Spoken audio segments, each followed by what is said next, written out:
Assalamualaikum warahmatullahi wabarakatuh. Alhamdulillah silaturahim lagi Ustaz. Ya, Masih kuat Ustaz. Alhamdulillah masih kuat Ustaz ya. Kita lanjutkan Ustaz sharing ilmu yang bermanfaat ini berkaitan dengan ya masalah yang terjadi di masyarakat ya. Istilahnya ilmu sebenarnya masalah Ustaz.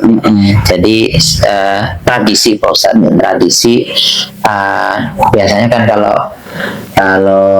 orang mau Idul Fitri itu kan ada kegiatan apa aja atau kesunahan apa aja Ustaz ya.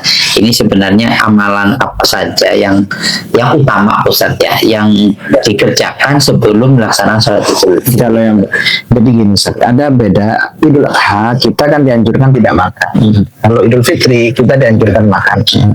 Tapi ada kesamaan, yaitu jalan dan pulang di tempat yang berbeda. Jadi misalnya tadi berangkatnya di selatan, ya kembalinya ke utara. Nah, kemudian ya yang pertama pasti mandi itu bagi orang yang ingin hadir ya. Baik itu mau sholat nggak sholat ya terserah.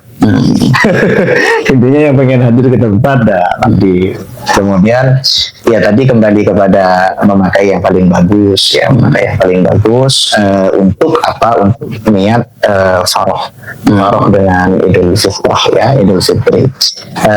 Kemudian juga memperbanyak takbir itu ada takbir Allahu Akbar itu terus diperbanyak dari semenjak malam itu sampai imam masuk ke dalam waktu sholat. Kemudian itulah yang disebut dengan takbir mursal ya, takbir mursal bukan takbir muqayyad. Kalau takbir muqayyad itu ada di Idul Adha.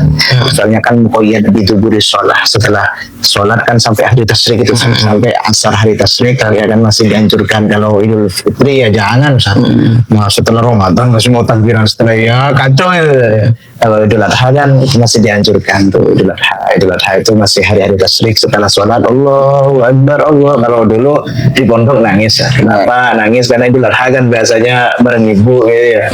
Ada di pondok bareng ibu ya nangis Allahu Akbar ya kan. Kemudian kalau Idul Fitri itu disebut takbir mursal. Kenapa disebut takbir mursal? Karena bebas waktunya. Bebas waktunya kenapa ya? Karena di waktu ini itu dari semenjak maghrib malam Idul Fitri sampai imam masuk ke dalam sholat itu kan bebas. Mau takbiran sampai subuh nggak masalah.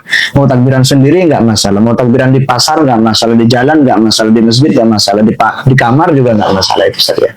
Baik Ustaz, itu aja Ustaz. Baik Ustaz, terima kasih ya teman-teman. Ini disampaikan ya amalan yang tadi disampaikan sama Pak Ustaz sebelum melaksanakan sholat Idul Fitri ya. Terutama takbiran teman-teman. Jadi takbiran itu gampang sambil ngomong anak ya, bisa sambil nyalain petasan gitu ya, sambil dampingin anak, dampingin istri, bisa sambil takbiran. Jadi paling gampang gitu ya teman-teman. Tadi di antaranya mandi juga ya, pakai wangi-wangian dan makan sebelum sholat Idul Fitri itu dianjurkan. Jadi ini kita lakukan teman-teman dan sangat bermanfaat bagi kita sekalian teman-teman. Nah, kalau masih ada yang bingung mau bertanya silakan ditanyakan di podcast Rumah Literasi, nanti akan dijawab sama Pak Ustaz. Terima kasih Ustaz. Assalamualaikum warahmatullahi wabarakatuh.